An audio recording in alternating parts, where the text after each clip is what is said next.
আইমা unit, আইমা সংগঠন। আইমা হলো অরাজনৈতিক একটি দল। ভালো করে কথা শিখে নেন, ভালো করে বুঝে নেন। আইমা হলো একটা ইউনিট, একটা প্রতিবাদী কণ্ঠ। এই জায়গা থেকে প্রতিবাদ করা হয়, অন্যায়ের বিরুদ্ধে আন্দোলন করা হয় গণতান্ত্রিক ভাবে সংবিধান অনুযায়ী।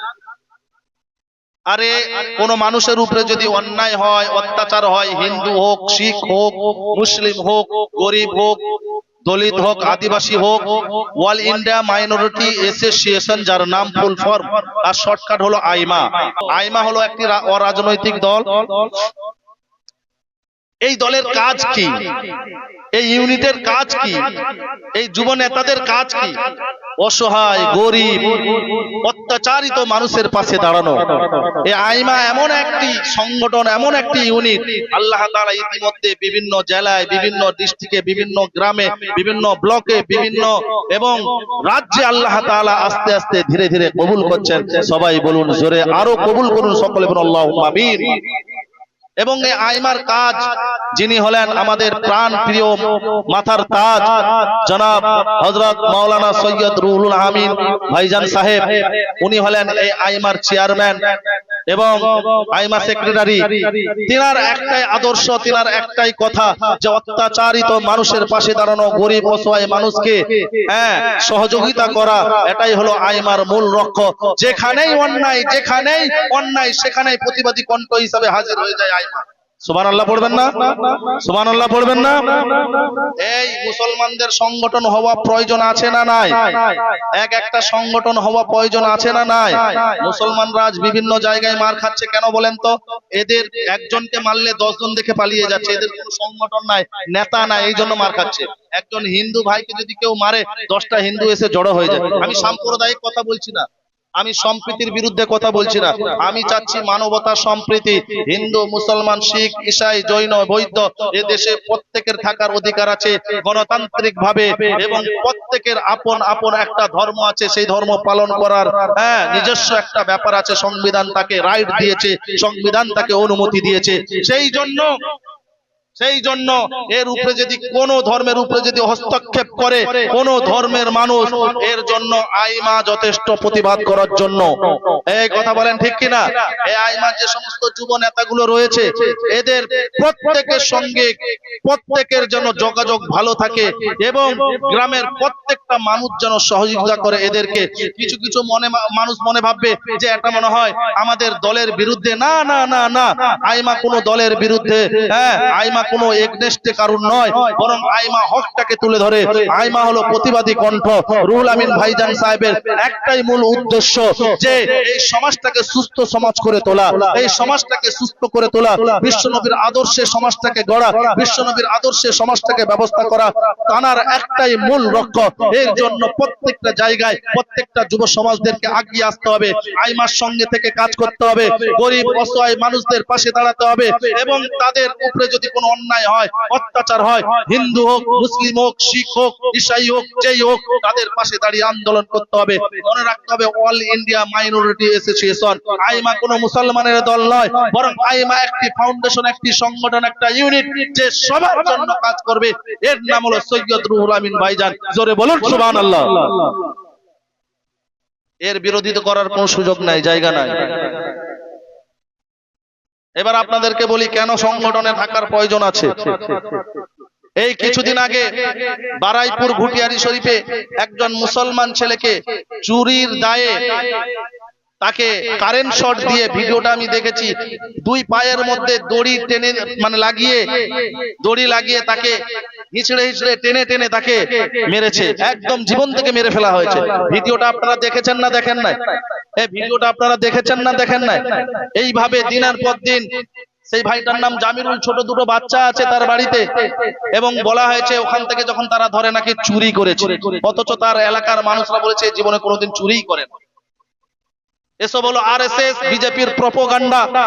এরা হচ্ছে এমন এমন একটা চক্রান্ত রচিত করছে, মুসলমানকে ফাঁসাতে চায়, মুসলমানের উপরে অত্যাচার করতে চায়। আজকে একজন উত্তরপ্রদেশ থেকে দেখলাম, নয়ডা থেকে, যে একজন ব্যক্তি ফিরোজ নামক মুসলিম ব্যক্তিকে ফাঁসাতে গিয়েছিল।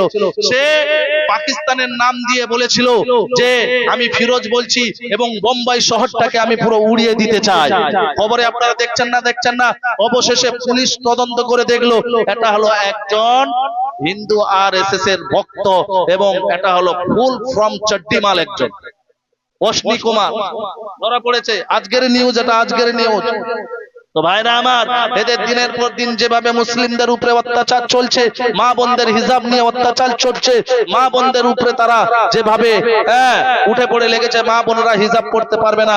স্কুল হোক, কলেজে হোক, একজন হিন্দু যদি সে তার ধর্মকে ফলো করে শাখা পড়তে পারে, আমার বোন, সে যদি সিঁদুর লাগাতে পারে, সে যদি হিন্দু ধর্মীয় হিসাবে স্বীকৃতি দিতে পারে যে আমি হিন্দু, আমার এর জন্য শাখা পড়তে হবে, আমার এর জন্য সিঁদুর পড়তে হবে, তাহলে একজন মুসলমান সে কেন নিজেকে মুসলমান বলে দাবি করতে পারবে না? সে কেন হিজাব পড়তে পারবে না? এ দেশ তো কারুর বাপের নয়, এ দেশ আরএসএস এর বাপের নয়, এ দেশ বিজেপির বাপের নয়, এ দেশ কারুর বাপের নয়।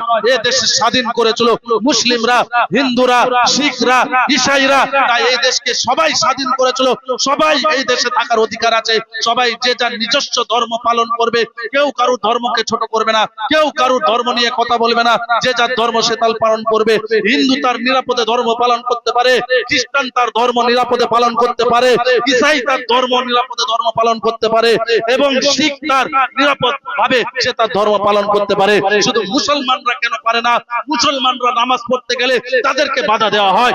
মসজিদ হলো নামাজের জায়গা, রাস্তা হলো নামাজের জায়গা নয়। তাহলে রাম মন্দিরের যখন উদ্বোধন হয়, কোনো অনুষ্ঠান হয়, কোনো মিছিল হয়, যখন রামনবমী বের হয়, মন্দির না গিয়ে রাস্তা কেন ব্লক করা হয়? ভাইরা আমার, শুধু মুসলমানদের পিছনে এই প্রোপাগান্ডা গুলো এখন এমন ভাবে উঠে পড়ে লাগছে, মুসলমানদেরকে নিয়ে এমন কুরুচিকর মন্তব্য করছে, এমন এরা উঠে পড়ে লাগছে। যদি সংগঠন যদি না থাকা যায়, সঠিকভাবে আন্দোলন করা যাবে না। আর এটা পরিষ্কার মাথায় বুঝে নেবেন, আরএসএস এবং বিজেপির প্রবকাণ্ডায় পা দেবে না। এরা সবসময়ের জন্য চাইছে একটা কোন উস্কানি আমরা দিয়ে দেবো, একটা কিছু ইস্যু বের করব। মুসলমান তো মাথা মোটা, মুসলমান তো শরীর গরম, গোশত খায়। এরা সেই পায়ে পা, মানে সেই চক্রান্তে পা দিয়ে দিবে, আর আমরা দাঙ্গাটাকে ভাড়কে দেবো। পুলিশ এখানে সহযোগিতার করবে না এবং পুলিশ উপকার পেয়ে যাবে, রাজনীতিবিদ দলরা উপকার পেয়ে যাবে। ভাইরা, আমরা কেউ এই চক্রান্তে পা দেব না। যখনই আমাদের কাউকে যখন অপমান করবে, ইসলামকে নিয়ে যখন কটূক্তি করবে, মুসলমানের উপরে যখন জুলুম করবে, অত্যাচার করবে, আমাদের মাথায় রাখতে হবে আমাদের সংবিধানের উপরে আজও আস্থা রয়েছে, আমাদের সংবিধানের উপরে আজও ভরসা রয়েছে। পুলিশ প্রশাসনের সাহায্য নেব, সরকারের সাহায্য নেব, সংবিধানের সাহায্য নেব। যদি আমাদের উপরে সংবিধান যদি না কাজ করে এবং আমাদের পুলিশ মন্ত্রী যদি কাজ না করে, সরকার যদি না কাজ করে, আমরা সরকারের বিরুদ্ধে আন্দোলন করব, আমরা কোনো জনগণের বিরুদ্ধে আন্দোলন করব না। কারণ সেখানে সাম্প্রদায়িক দাঙ্গা লেগে যাবে।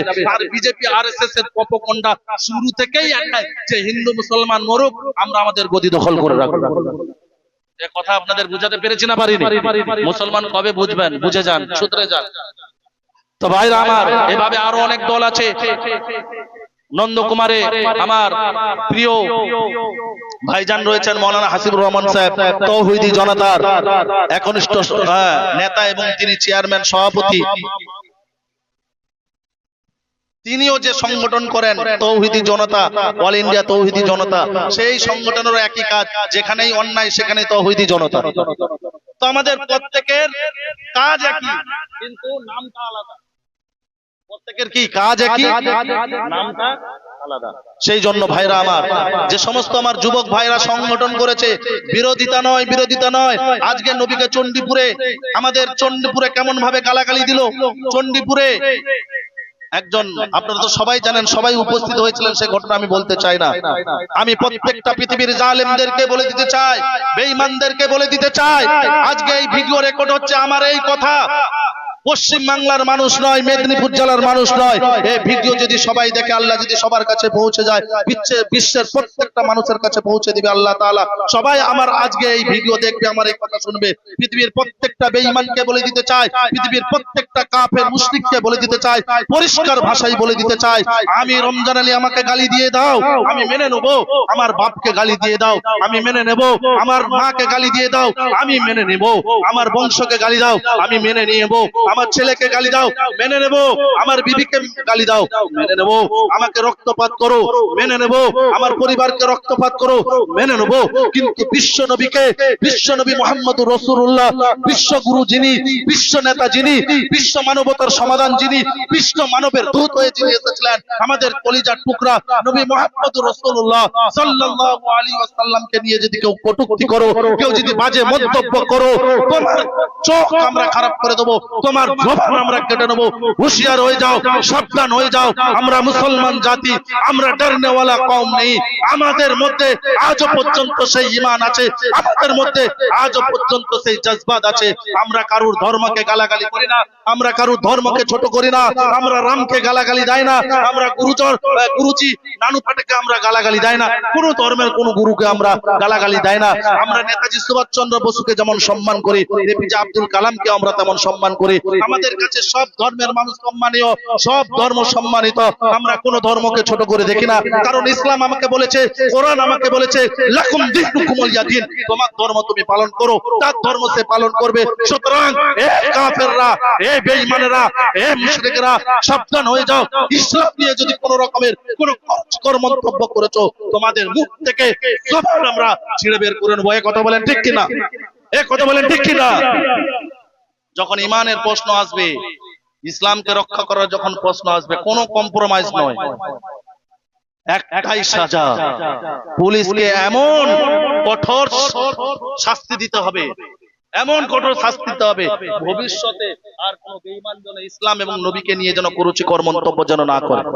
চোখের সামনে লোক দেখানি অ্যারেস্ট করে নিল, 2 দিন 5 দিন পরে জামিন হয়ে গেল, বেল হয়ে গেল, এরপরে জানোয়ার বের হলো, আরো বেশি সাহস পেয়ে গেল। এর জন্য আমরা সরকারের কাছে আমরা আবেদন করব, সরকারের কাছে আমরা রিকোয়েস্ট করব, সাম্প্রদায়িক দাঙ্গা এই রিসেন্ট খুব লাগছে, 2026 ভোট যে আসে এর আগে অনেক লাগবে, এর জন্য আমরা আন্দোলন করব।